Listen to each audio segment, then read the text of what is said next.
Hello! Magandang araw sa inyong lahat mga palangga. Welcome back to my channel, The MJ's Vlog. Good morning, good afternoon, good evening. Hello po sa inyong lahat.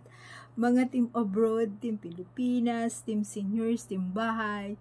Magandang araw sa inyong lahat. Hello! Hello, hello, hello! So, ayan. Diba, nakakatuwa at sa dami nating inilabas na mga bagong news sa Aldab natin, kay Alden, kay Maine. Huwag lang kayong mainip dahil hindi naman talaga araw-araw may news. So, abangan na lang natin. Hindi naman tayo pahuhuli, diba?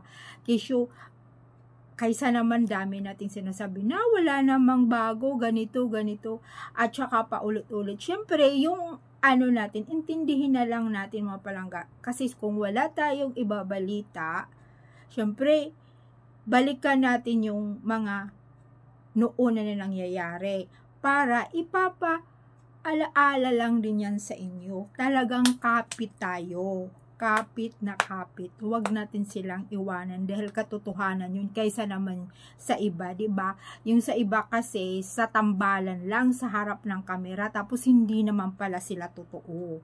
Yung atin talaga katotohanan. Kaso nga lang, syempre, mayroon silang pinoprotektahan. Yun lang intindihin natin. Mayroon silang pinoprotektahan.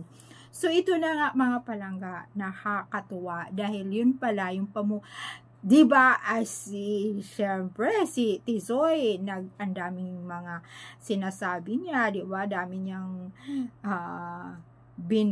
nire-reveal na mayroon bagong house, may yan, bagong baby na bike na milyones, tapos syempre yung bahay din, milyones. So ngayon, yun pala, para tayo malilito nun, di ba? Kailangan lituhin nga yung mga fans kung gaano katalaga katatag. So nagpost nga yung kabila na nagsishare si Maine at saka si Kung. Ano pala yun? Second anniversary raw? So, second anniversary? Ewan ko kung may maniniwala ba rin doon. So, yung tayo ni Maine, yun pa rin, mayroon kasing picture noon na luma. Hindi naman talaga si Kung ang kasama. Biro mo, kakaupo mo lang sa kongreso, pupunta, lalakwatsa ka, tapos, puro ka na lang beach. Ewan ko ba, bakit kaya hindi yan sila inano ng mga or sa kongreso dyan. Siguro yung na yan, napakalakas. Bagay nga, di ba? Kasi, congressman siya. O, alam nyo naman, yung mga nandito sa Pilipinas, kahit nga nandoon sa ibang bansa, alam kung congressman ka malakas ka doon. Kung malakas ka doon sa pinuno nyo, ay talagang magkakaayuda ka, di ba? Ito siyempre kailangan din imulat yung mga mata natin, imulat talaga yung mga nabudol na nga, magpapabudol ka pa ba? Ay nako, maisingit nga naman ang politika. Ay kailangan dahil politician nga itong kay Mingay, pinaglalaroan nga lang si Mingay. Alam nyo, laro lang naman talaga yan Ewan ko ba bakit hindi rin sa kongreso yan ano ba yan yung itinatanong, bakit pumapayag na mayroong ganun na congressman? Dapat stop na yan. So ganun na nga mga palangga. Nandoon daw, pumunta nga daw ng Siargao dahil sa second anniversary.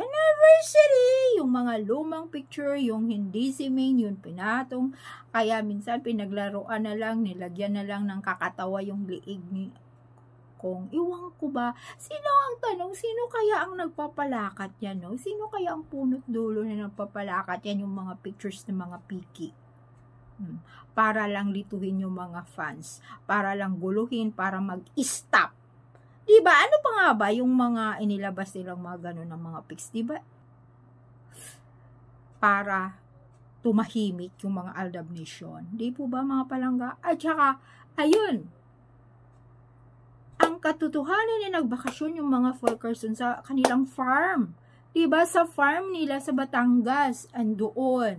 O, may balita, may nabasa ako, o kahit nga dito sa ating comment section, nagsasabi na, nandoon sa farm, kasi birthday ni Nanay Linda, yung lola ni Tisoy, andoon sila, parang, siyempre, parang, family reunion, or hindi, party, or nagbabakasyon doon, nagpapahangin doon sa farm nila, sa Batangas, ganun. Tapos ito, may Siargao, hindi pa huhuli ang mga kabalbalan nung kabila. Hindi mga palangga. So, gano'n na nga, huwag na nating basta may kung sa tabing limingga walang katotohanan yung mga ginagawa ng mga sarswilistas. Akala nila hihinto talaga ang Aldab Nation. Dami ng pagsubok simula pa noon, umabot na tayo ngayon ng 10 years. Sa awa ng Diyos, di po ba nandito pa rin napakatatag at hindi talaga yung magkakawalaan or kakasabugan. Watak-watak na nga yung iba, pero nandito pa rin yung mga tunay na Aldab Nation na natili pa rin sinusuportahan si Maine at saka si Alden. Di ba mga palangga?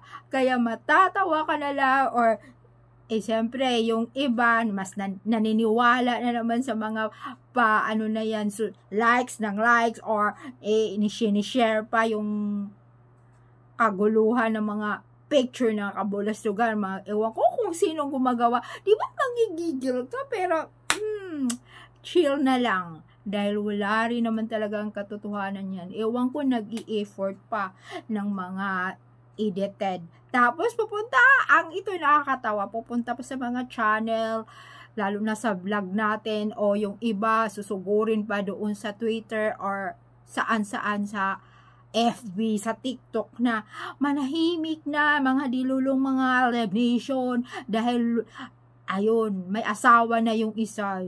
Mas naniniwala doon sa mga yung mga tabingi, sa mga basurang edited, mas naniniwala doon. So, sino kaya ang manahimik? Yung atin ang katotohanan.